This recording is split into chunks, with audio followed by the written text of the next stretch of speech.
બનાસકાંઠામાં અનેક ગામડાઓના bus stand જર્જરિત જોવા મળી રહ્યા છે। લાખણીના કુડા ગામે આવેલું પિકઅપ સ્ટેન્ડ છેલ્લા 20 વર્ષથી જર્જરિત હાલતમાં છે। બસ સ્ટેન્ડ ન હોવાથી વિદ્યાર્થીઓ, ગ્રામજનો અને મુસાફરોને હાલાકીનો સામનો કરવો પડી રહ્યો છે। તાત્કાલિક ધોરણે પિકઅપ સ્ટેન્ડ નવું બનાવવા માંગ ઉઠી છે।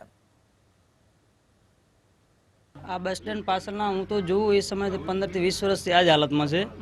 અત્યારે સામે સ્કૂલ છે, પ્લસ અહીંયા અવર જવર ગામના લોકોને બહાર જવું હોય, બહારના લોકો અહીંયા જો વરસાદ હોય કે ગરમીનું મોસમ હોય અહીંયા બેઠા હોય, જો આ મકાનને કઈ વિભાગ તૂટી પડે તો હાનિકારક જેવું લાગે છે અત્યારે, અને નુકસાન કોકને થઈ શકે છે મોટા પાયે। અમે આ છેલ્લા 20-25 વર્ષથી હું તો જોઉં છું, જ્યારનો જોઉં ત્યારના આવી જ હાલતમાં છે હા।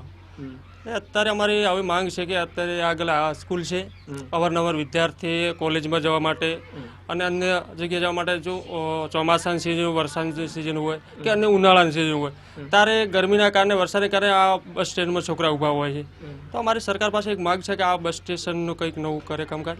આ વર્ષોથી પડ્યું છે, લગભગ 20 વર્ષ ઉપર થઈ ગયું છે, પણ બસ સ્ટેશન કોઈ સુધરતું નથી। અમારા ગામના કોઈ કરતા નથી, કોઈ અરજી કરતા નથી, અને આવું વર્ષોથી પડ્યું। કોઈ પબ્લિક હોય તો હેરાનગતિ થાય ચોમાસામાં, બરાબર। કોઈ સમજો કે ધારો કે કોઈને ઇમરજન્સી થવું હોય, બસ સ્ટેશન કેવી રીતે ઊભી રહે વગર બસ સ્ટેશને, એવું બધું હેરાન થવરાય છે।